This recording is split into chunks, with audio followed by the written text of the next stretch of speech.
分享书看客家苗路學院，每日一行二新聞，客家語言為客家文化發展中心，老日本國的民俗學博物館，東京獨立大學合作日本國的民俗學博物館設立50周年客家老日本海外華人編織嘅那一部東亞館嘅實體展，9月5號喺日本大阪民博開展。展覽展示嘅台灣客家老日本嘅歷史互通，包括近百年客家文物、數位圖像、老珍貴錄音。活動主要係增進國際之間對台灣客家文化嘅認識，未展現客家多元文化能量。同日喺民博舉行嘅台灣客家老日本國際學術研討會，係由當地學者擔任主持人、議談人，討論客家文化傳承、發展。特展展期對113年9月5號到12月3號結束。見到活動資訊，請到客家文化發展中心官網，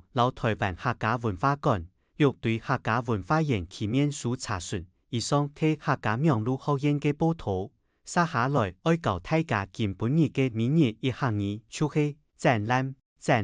大家共下去看展覽，唔好會忙啊！下禮拜再來了。